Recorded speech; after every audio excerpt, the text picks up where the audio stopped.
Sit there, in the corner. No one needs to see you. That was the sentence. No raised voice, no slammed door, just a command dressed as courtesy. And so, on the night that was supposed to honor the work of many hands, mine included, they led me not to the front, not even to the middle, but to the corner. A chair placed deliberately where the walls pressed together, where shadows lived, where eyes would not wander. It wasn't clumsiness. It wasn't an oversight. It was intention. A dismissal made physical. I sat down, and the wood beneath me felt harder than stone. The hum of voices filled the room, rising like waves, each one skipping past me as though I were invisible. They didn't want me gone. They wanted me unseen, which is worse. Absence can be remembered. Erasure can't. From my corner, I watched them arrange themselves in circles of brightness. Smiles traded like currency. Names repeated over and over until the sound of them stuck like pins in the air. My name was not among them. I wasn't on their lips, though I was in their pockets, in the very words they were about to celebrate. I had written them, every line, every turn of phrase, every memory bent into shape until it carried weight, dignity, truth. And now those words had been stolen, polished clean of my fingerprints, and given to another to wear like a crown. They thought the corner would keep me small, keep me silent, keep me grateful for scraps of presence. But the corner did not shrink me. It sharpened me. It pressed my back against the wall until I could feel my own spine grow taller. Betrayal has a sound. It is not loud. It is the tightening of air, the hiss behind laughter, the ache of being erased in plain sight. That sound filled my chest, and I swallowed it whole. I knew then that this night would not end the way they planned. They had given me the corner, but the corner was a vantage point. I could see everything. I could see their smugness, their certainty, their careless belief that I would bow my head and let them read my words under someone else's name. They thought they had seated me in the shadows.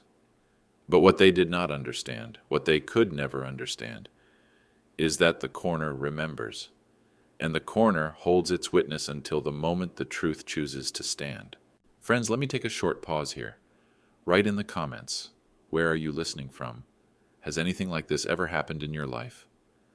Don't forget to subscribe and share this video. This is how you help us grow the channel and bring more stories like this to light. Now, let's continue. The air around the center tables was warm with recognition. Names floated like banners, carried from one mouth to another, polished by repetition until they gleamed. Every laugh, every nod, every whispered acknowledgement seemed to confirm a belonging I had been quietly cut away from. Programs were passed from hand to hand, thin papers holding the evening's order of honor. My eyes followed them, page to page, person to person.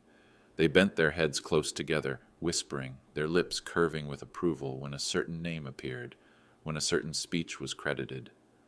But when the pages drifted past me, no one looked, no one paused, no one leaned in to ask what I thought. My silence was not just expected, it was enforced. It was strange, sitting in a room filled with words I had carved like stone, yet feeling as if I had never existed at all. They had folded me out of the story, erased my name not with black ink, but with indifference, which is colder, sharper, harder to defend against. The whispers carried weight. They stitched a fabric of belonging, and I could feel myself deliberately left outside the seam. From my corner, I noticed the details, the deliberate way the papers skipped me, the smiles growing wider the further they traveled from my chair, the ripple of satisfaction in the one who now wore the credit. Each gesture was small enough to be dismissed if spoken aloud, but together they painted betrayal as clear as any headline. It wasn't the act of one, but of many, each whisper an agreement, each silence a signature on the theft. And still, I stayed still. I kept my face unmoving, though my chest burned with the knowledge that my words, once born from nights of exhaustion and prayer, were now dressed in another's name, paraded as their own labor. I thought of the long hours I had sat alone, shaping each sentence with precision, hoping that one day those words might matter, that they might hold light in the dark. And now, as they shuffled and whispered and smiled, I realized the cruelty of their theft wasn't only in taking credit, it was in trying to bury the one who had given it life. They wanted my silence to seal their story. They wanted the corner to swallow me whole, to keep me from reminding anyone of the truth. But the more they whispered, the more I understood. Silence, once stolen, can return like thunder. And when it does, no whisper in the world can drown it out. On the podium, neat stacks of folders lay waiting, their edges aligned like soldiers prepared for ceremony. I knew those pages the way a parent knows the face of a child. Each sentence had cost me hours I could never reclaim, hours stolen from sleep, from family, from the quiet dignity of rest. I had poured myself into them, line after line, shaping memories and truths until they carried the weight of something larger than me. And yet, as I sat in the shadows, I realized the cruelest cut of all. My voice was present, but my name had been exiled. It wasn't just omission. It was transference. My effort, my sacrifice, my truth had been sewn into a costume worn proudly by another. To the unknowing eye, it fit them perfectly. The room would believe that the wisdom, the cadence, the very soul of those words had been born in their chest. No one would question. No one would imagine that the true author sat in the corner, unseen, stripped of both credit and dignity. There is a violence in rewriting history, not the kind that leaves bruises, but the kind that erases existence itself. To remove a name is to declare that the life behind it never mattered. I watched them shuffle the folders, oblivious or unwilling to acknowledge what they were complicit in. Each polite nod, each gesture of anticipation, was a thread in the tapestry of betrayal. And I could feel myself becoming the ghost they wanted me to be. But ghosts remember. Ghosts haunt. From the corner, I studied the small details, the slight tremor in the thief's hands as they touched the stack, the forced brightness in their smile, the way their eyes flickered just briefly toward me before darting away. Somewhere, buried under their bravado, they knew. They knew that the costume was ill-fitting, that the truth did not belong to them, that borrowed words carry the weight of theft no matter how confidently they are spoken. And as I sat there, watching my work about to be paraded under another's name, something shifted inside me. Betrayal no longer felt like a wound, it felt like fuel. The erasure they thought complete was, in fact, the beginning of my witness. For the truth, when stolen, does not vanish. It waits. It gathers strength. And when the moment comes, it returns with a force no costume can withstand. The air shifted the moment the paper was unfolded. It was subtle, like the tightening of a rope, but I felt it coil around my chest until breathing itself became an effort. There, in the speaker's hands, lay the work I had bled into, nights without rest, words chosen with the patience of someone chiseling stone in the dark, believing that one day the world would see its shape. Each sentence had cost something. My time, my health, the pieces of myself I gave freely because I believed in the truth those words carried. But as the first lines trembled into the air, the weight of betrayal pressed down heavier than the walls surrounding me. My words lived, but my name was dead. The voice that spoke them did not tremble with recognition of their origin. It rose confidently, as though ownership had always belonged elsewhere. My sacrifice had been absorbed into another body, my identity disguised beneath their mask of authority. It was like watching someone wear your skin while you remained trapped, helpless inside. I sat in the corner, eyes fixed on the paper in their hands, and though the ink was invisible from where I sat, I knew every curve of every letter. The sentences fell one after another, familiar and foreign at once, stripped of the soul that had shaped them. They spoke them too smoothly, too easily, as if rehearsed, as if they had already convinced themselves they were the rightful owner. And the room listened. How eagerly they listened, applauding not only the words, but the lie stitched into them. There is a pain sharper than insult, deeper than neglect. It is the pain of erasure. To see your heart's labor carried into the light and presented as though you never existed. It hollowed me, yes, but it also carved something harder in its place. Rage, yes, but not the wild kind that burns without direction.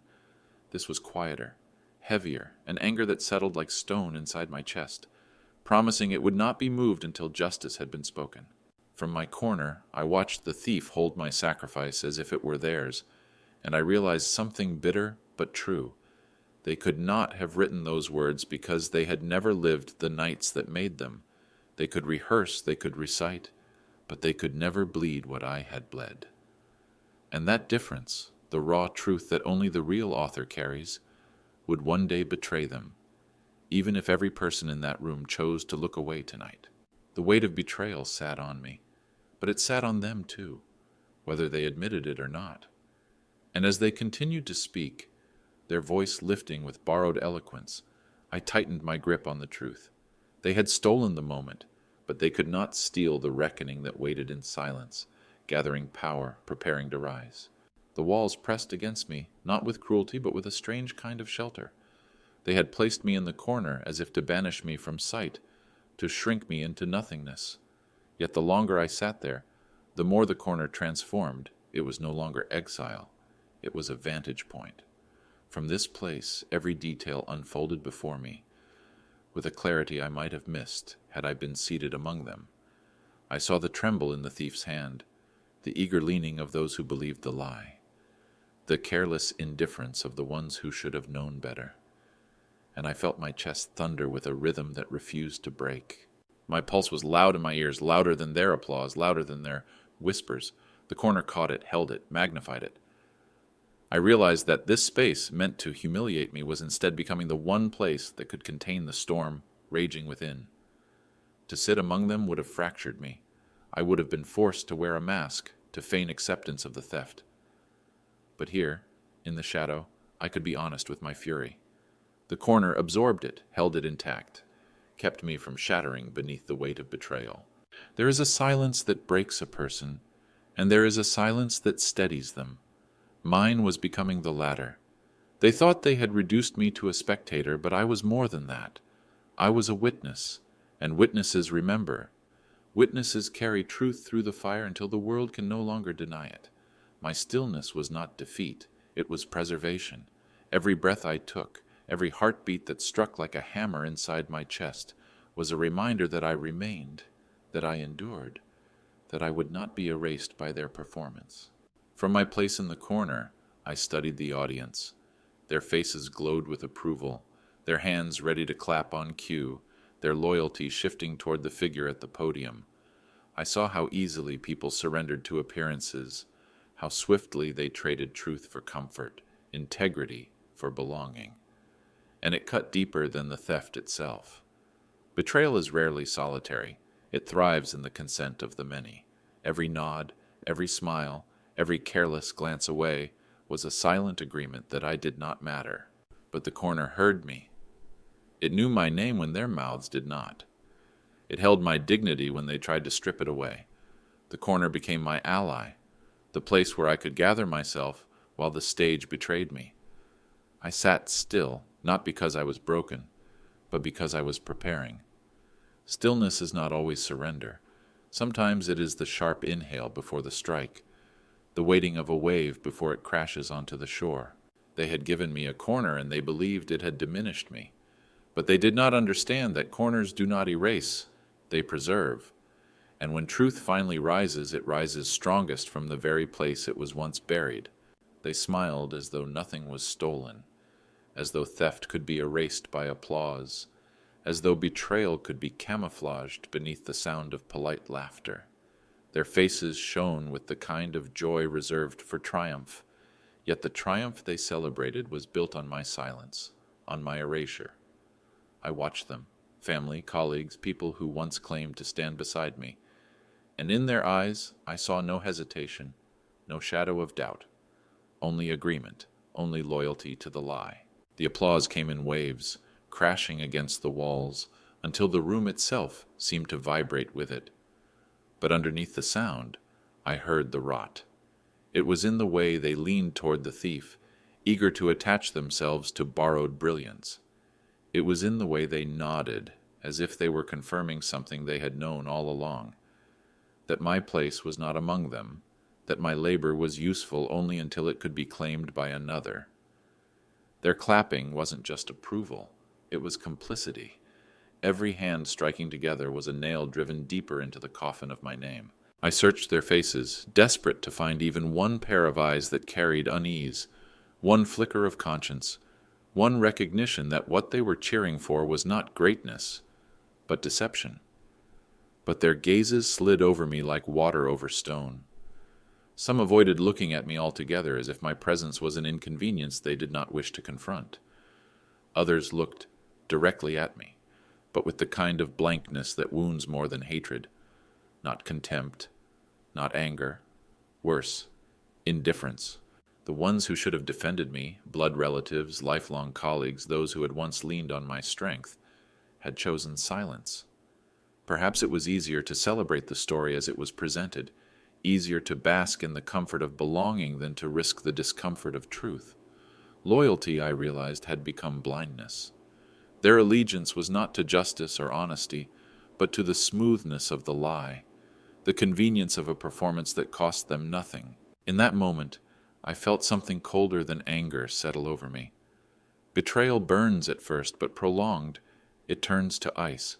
I sat in the corner, frozen in the knowledge that these people, my people, had abandoned me in plain sight. And yet the ice was not weakness, it was clarity. For the first time I saw them as they truly were, fragile in their morals, desperate to attach themselves to power, willing to applaud anything as long as it promised them favor. The thief stood taller with every clap, feeding on the validation, mistaking their empty praise for genuine recognition. But I knew the truth. A mask, no matter how carefully painted, cannot change the face beneath it. And as their smiles stretched wider, I understood that every false cheer, every blind nod was not erasing me. It was only building the silence inside me into something heavier, something undeniable, something that would one day thunder through this room, louder than their applause ever could. They smiled as though nothing was stolen. But I knew, and the corner knew, and my heart, pounded raw and unyielding, knew. Their shameless faces were not proof of my invisibility. They were proof of their cowardice. And cowardice, no matter how loud it claps, cannot outlive the truth. The words poured from their mouth as if they had been born there. But I knew better. Recognition does not come from the ear. It comes from the heart. And as each sentence fell into the air, I felt the sting of memory, the echo of nights when those same words had been wrestled from silence, shaped by exhaustion, carved by sacrifice. I remembered the cold hours when the world slept and I sat awake, chasing phrases as if they were fleeting shadows, refusing to stop until they had settled into lines strong enough to hold truth. Each word was a stone I had laid carefully, deliberately, in the foundation of something I believed mattered. They had not been written casually. They had been bled into. I had chosen them as though they were the only bridge I had left to cross the distance between what was and what needed to be. And now, hearing them spoken by another, I felt the piercing wound of recognition. I did not need to glance at the paper in their hands to know what came next. I knew the rhythm, the cadence, the weight of each pause. I knew because those words had once lived inside me, because they carried not just thought, but fragments of my soul. Recognition is a strange kind of agony. It is not the shock of the unexpected. It is the deeper pain of familiarity twisted against you. Every phrase that left their lips carried me back to the moment of its birth. The sweat on my brow, the ache in my back, the trembling of my hand as I wrote by lamplight. They were not words on a page. They were pieces of me scattered across paper, and to see them performed, polished by a voice that had never endured their making, was like watching someone walk in shoes filled with your blood. I sat in the corner, my chest heavy, not only with betrayal, but with the terrible clarity that the speech in their hands was hollow. It sounded right. It impressed the crowd, but it lacked the one thing that could never be stolen, the experience that birthed it. They could pronounce the syllables. They could mimic the rise and fall of tone, but they could not carry the marrow of what those words meant. Only I could. That was the wound, but it was also the seed of strength. The more I listened, the deeper the recognition sank, not just of the words, but of myself. I had not disappeared, no matter how hard they tried to erase me. My soul had already imprinted itself onto the speech, and that imprint could not be wiped away, no matter whose name appeared at the top. The audience might not see it yet, but I knew. The corner knew, and the truth itself knew. In that recognition, a new kind of resolve began to take shape. Betrayal could wound, but it could also awaken. If I could recognize my own soul even when it was stolen, then perhaps the world could too. Perhaps truth, when denied, does not die. It waits. It lingers in the air, restless, until the rightful voice claims it. And I knew then that the day was coming when my voice would rise, not in anger, not in vengeance, but in unshakable truth, and the world would finally hear those words as they were meant to be heard. They had built the night on the assumption of my silence. Every chair arranged, every program printed, every word rehearsed was done with the confidence that I would sit quietly in the shadows, swallowed by the corner, reduced to nothing more than a breathing absence. They counted on it as surely as they counted on the lights staying lit, on the audience clapping at the right moments, on the air itself remaining still. They believed that silence was my only weapon, and that it had already been taken from me. And for a moment, I let them believe it. I sat unmoving, my hands folded, my face unreadable. They mistook stillness for surrender, mistook restraint for weakness. But inside something was shifting, quietly at first, like the faint glow of coals hidden beneath ash. It was the kind of silence that does not decay, but ferments, the kind that gathers strength in its waiting, preparing not to vanish, but to ignite. I thought of all the times I had chosen peace over conflict, patience over confrontation. How many moments had I allowed to pass because I believed dignity was measured in silence? But this was different. This was not patience. It was erasure. They had not only taken my words, they had attempted to bury me beneath them. And as I sat in the corner, the truth became unbearable. Silence would not preserve my dignity here. It would only complete their theft. The air around me grew sharper, heavier, as if it too sensed the transformation. Betrayal, once a weight, was turning to fuel. I could feel it coursing through me, not as rage that blinds, but as fire that clarifies. Fire does not beg to be seen, it demands it. And I understood then that the choice was mine.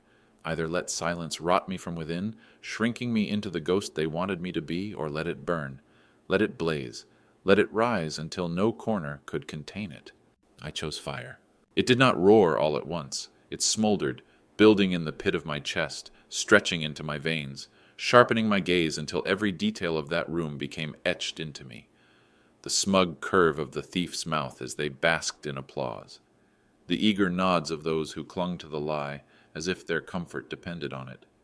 The emptiness of the crowd's cheer, hollow in its blindness. All of it became tinder. And the silence they had forced upon me became the spark. Still I sat. Still I waited. But now the corner pulsed with the heat of what was coming. They believed the night belonged to them, that their performance would close the book forever on who I was and what I had done. But I knew better.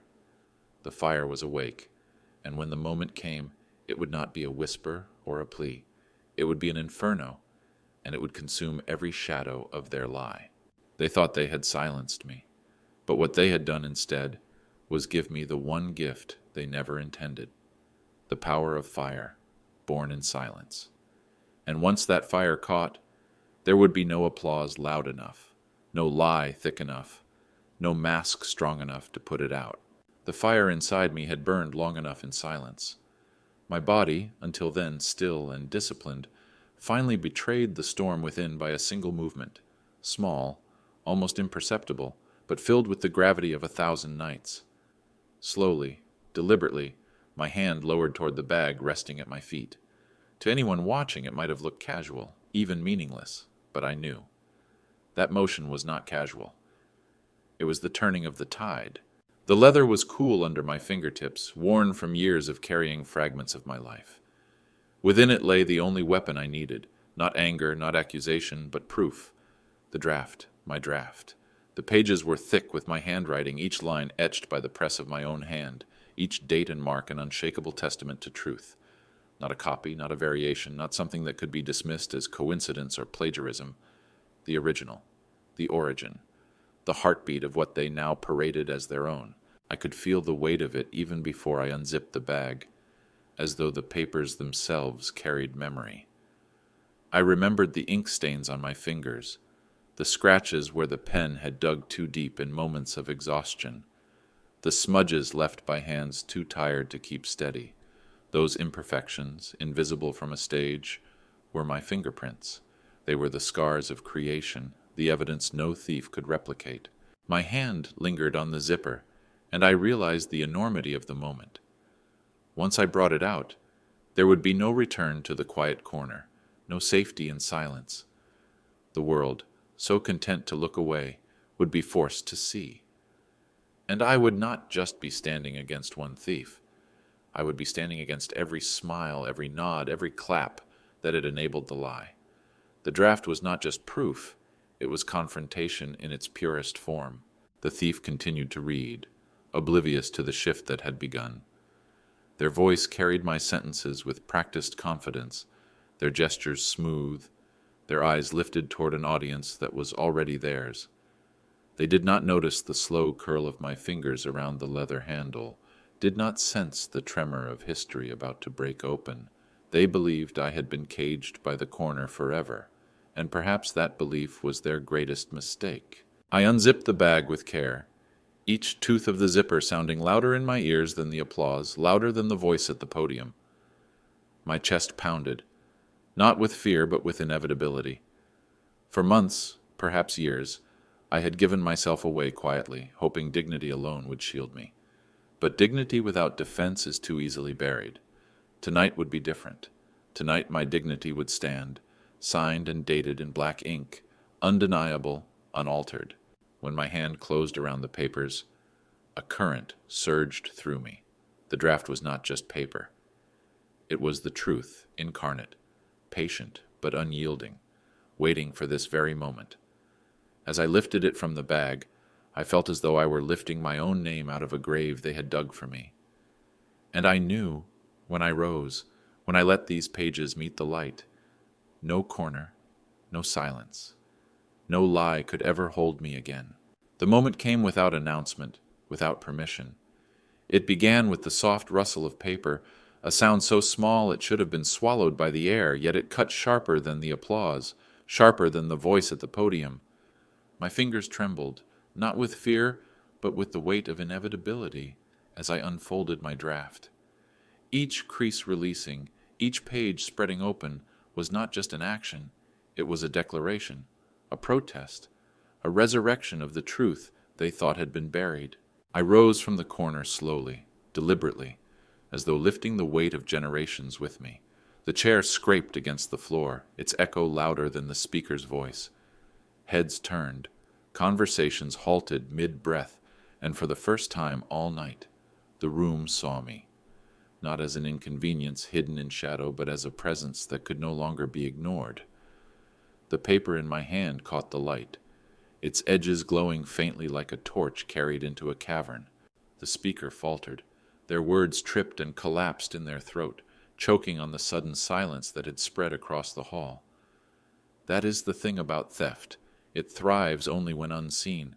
Exposed, it withers, and in that instant my rising was exposure incarnate. They clutched the stolen pages tighter, but the room had already shifted. Every eye, every breath, every pulse had redirected toward me, toward the original voice standing with the proof in hand. The pages rose higher, and it felt as though I was lifting more than paper. I was lifting every sleepless night, every sacrifice, every moment I had doubted my own worth. I was lifting the truth itself, raw and undeniable, a living testimony in my handwriting. I could see the faint lines of ink, the dates scrawled in the margins, the imperfections only a creator leaves behind. They were my scars, my fingerprints, my unerasable mark. No imitation, no polished recital could erase what my hands had birthed. The air grew heavy with recognition. The applause that had once thundered now lay strangled in the throats of those who had cheered the lie. They could not clap now, not when the rightful owner stood before them. Even the walls seemed to lean in, as though eager to hear what had been silenced for too long. Betrayal had filled the room with noise, but justice demanded quiet. And quiet came. I did not need to shout. My rising was enough. My standing was the verdict. The thief's face drained of color, their smile collapsing into a tremor. They had built their performance on the assumption that I would remain invisible, but the moment I unfolded the paper, the mask cracked, and nothing silences a thief quicker than the presence of the one they tried to erase. I looked at the crowd, not with pleading, but with certainty. They could not unsee this. They could not unknow it. For as long as memory held, they would remember the moment the corner ceased to be a place of exile and became the stage where truth itself stood tall. The paper trembled slightly in my hands, but not from weakness. It trembled the way fire does when it spreads, alive, unstoppable, ready to consume everything false in its path. The silence thickened until it pressed on every chest in the room. The air itself seemed to strain under the weight of what had just shifted. I held the pages high, steady despite the tremor that wanted to betray the storm inside me, and the audience could not escape the sight. Some tried. I saw it in the way they lowered their eyes to their laps, in the way their heads tilted, as though the floor suddenly held a fascination. They turned away not because they could not see me, but because they could not bear to. Looking meant admitting. Looking meant acknowledging their complicity. Others, though, could not move at all. Their stares clung to me, wide-eyed, trapped between disbelief and recognition. I saw shame flicker across faces that had glowed with joy only moments earlier. Their applause, still echoing faintly in the walls, now hung over them like an accusation. They had cheered theft, celebrated betrayal, and in the light of my standing, their own dishonor was revealed. Every smile that had seemed so effortless now wavered, cracked, or collapsed into uneasy silence. And then there was the thief. They still stood at the podium, but they no longer owned it. The paper in their hands shook despite the tightness of their grip. The once polished rhythm of their breathing now jagged, uneven. Their smile, crafted so carefully, rehearsed so thoroughly, split open under the weight of truth, the mask tearing in real time.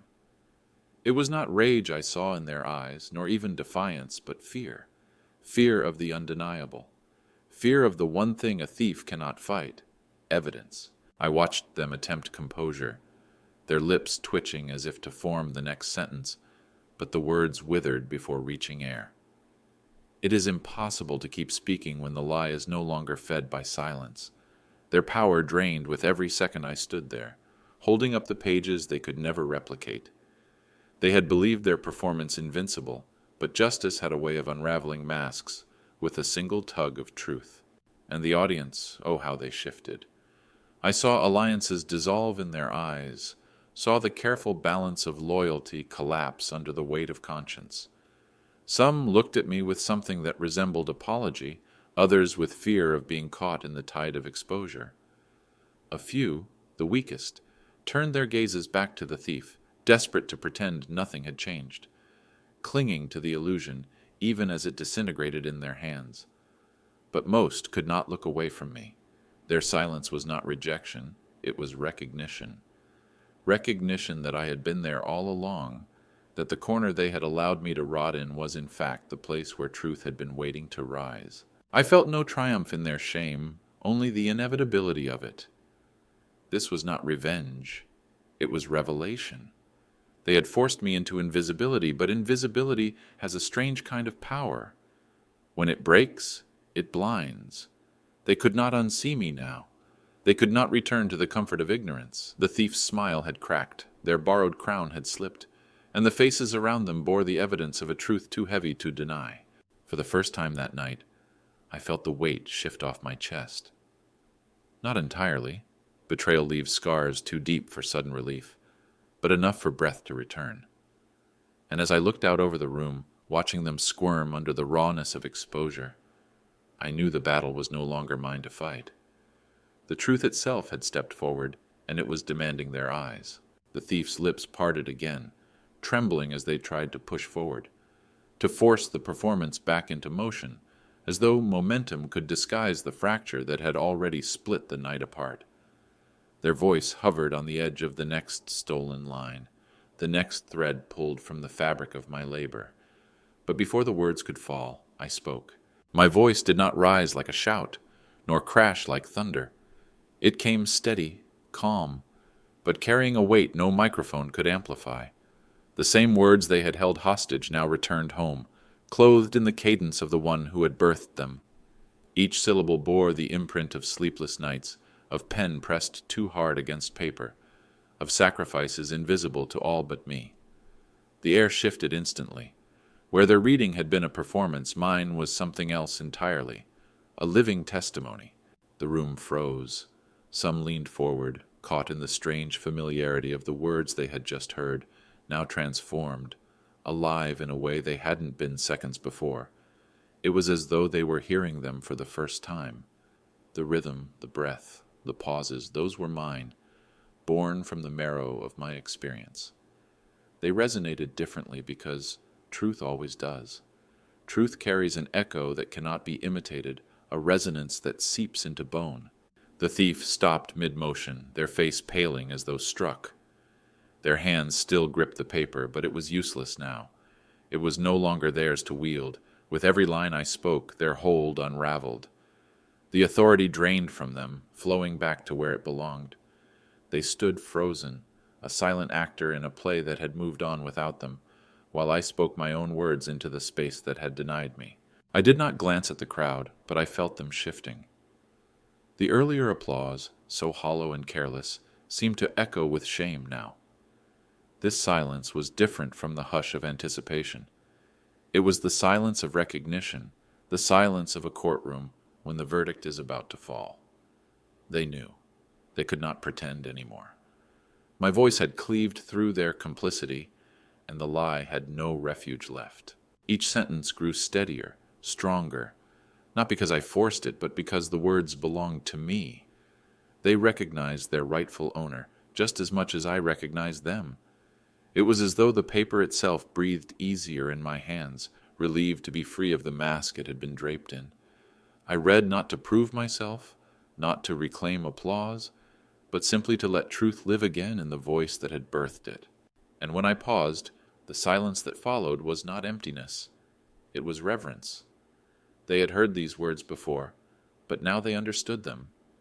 A thief can recite lines, but only the author can give them life. And in that moment, the room knew the difference. The lie had ended, not in argument or confrontation, but in the simple power of a rightful voice refusing to stay silent. I lowered the paper slightly, and the thief's eyes met mine. Behind their cracked mask, there was no more bravado, no more smile, only the stark terror of exposure. They had hoped my silence would bury me, but now it was their silence that condemned them, as my voice carried the words they could never truly own. For a long, suspended moment there was nothing, no rustle, no cough, no shifting in chairs. The air itself seemed frozen, as if the entire room was holding its breath, caught between the weight of the lie and the undeniability of the truth. I could feel the silence pressing down on them, pressing down on me, but this silence was different. It was not the silence of erasure that had hidden me in the corner. It was the silence of reckoning, and reckoning always demands a sound to break it. The first clap came sharp, awkward, almost embarrassed. It rang out from somewhere in the middle rows, brittle like a glass about to shatter. For an instant, no one followed.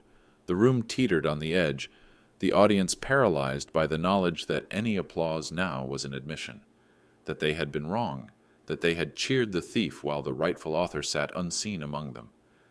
Their hesitation was a mirror of their shame. Then another clap, and another, hesitant, fractured, irregular, like drops of water breaking through a dam. It did not thunder as before, not the blind applause that had carried the thief's lie on its shoulders. This was different. This applause was uncertain, searching, fragile, because it was real. And reality is never smooth.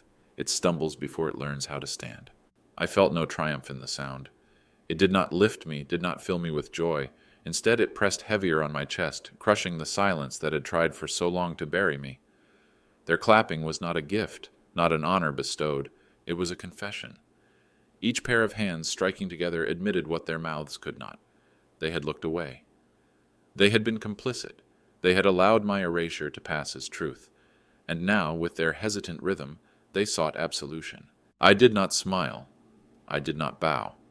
I simply stood, holding the pages that bore my name, my ink, my scars, and let the sound wash over me.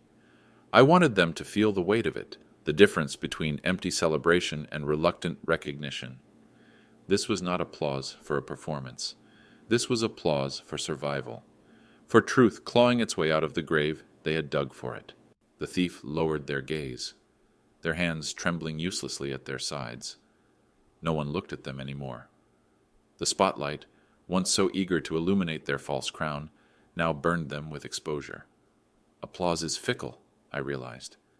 It clings to power until power shifts, and then it abandons the unworthy without remorse.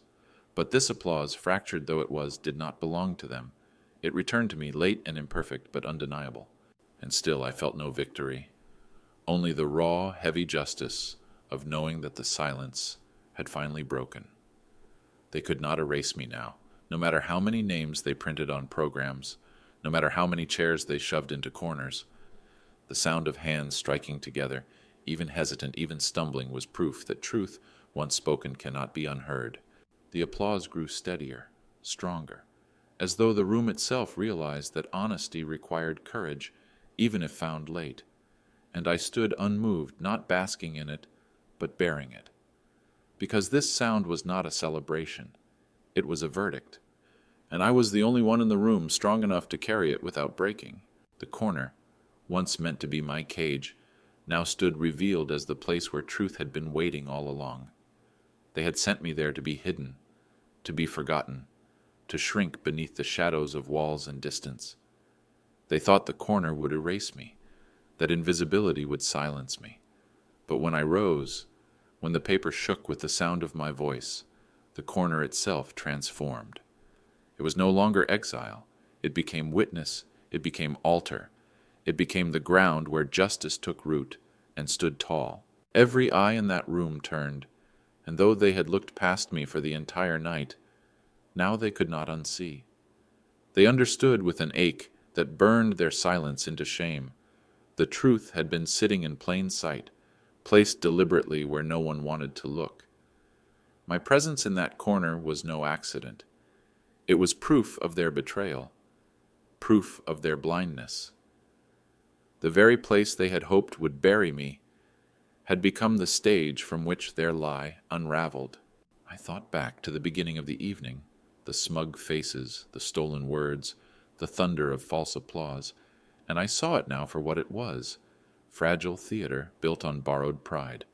But the corner gave me more than silence. It gave me sight. From that vantage point I had seen everything. The greed in their smiles, the emptiness in their cheers, the tremor in the thief's hands. The corner preserved what center stage tried to destroy. And when the moment came, it released me not as a shadow, but as a force they could not deny. The applause that now filled the room was hesitant still, uneven in its rhythm, but its direction was certain. It curved toward me, toward the truth, toward the very place they had tried to bury. And I stood in it, not basking but bearing, letting them feel the weight of their own complicity.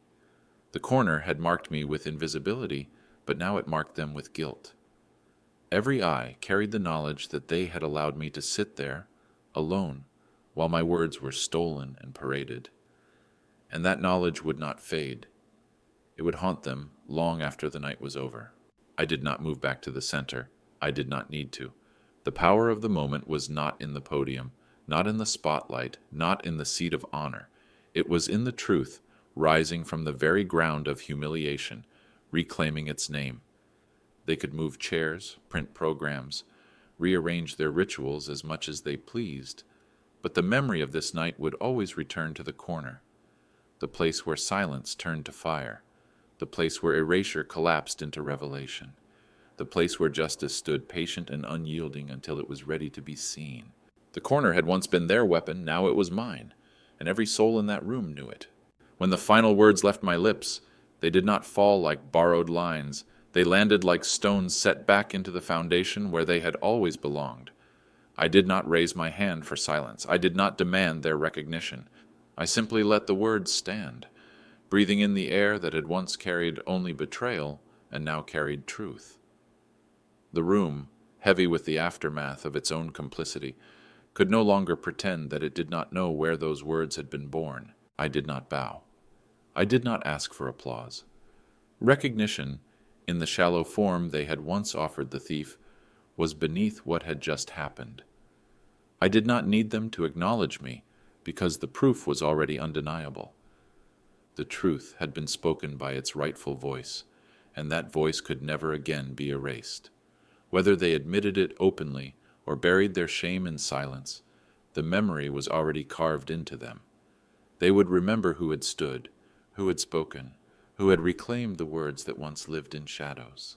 The thief stood hollow at the podium, their hands limp, their mask shattered. Their silence was louder than anything they had ever read aloud. It was the silence of defeat, of exposure, of a crown slipping irretrievably from their head. They had wanted ownership, but ownership cannot be stolen. It must be earned, lived, carried through blood and sacrifice. And tonight, the world had seen the difference. I looked out at the faces, some flushed with shame, others wide with awe, a few wet with tears, and I realized that justice had not come with cheers or triumph. It had come quietly, in the sound of my own voice refusing to be buried. That was all I had needed. Not their applause, not their approval, but the chance to stand and speak my words as they were meant to be spoken. The moment I did, they ceased to be a performance. They became truth again, and truth has a way of lasting long after the night has ended. The corner no longer mattered. The podium no longer mattered. What mattered was that the speech, my speech, would live beyond all of this. Whether they liked it or not, whether they ever spoke my name aloud again, the memory was sealed. In every recollection of this night, in every retelling, they would know and feel whose voice had carried those words. The lie would wither, but the truth would remain, tied forever to one author, one name, one voice, mine. And as I gathered my pages and sat once more, I felt not victory, but peace. A peace that comes when justice no longer needs to be shouted, when dignity is no longer demanded but simply recognized. I had not fought them.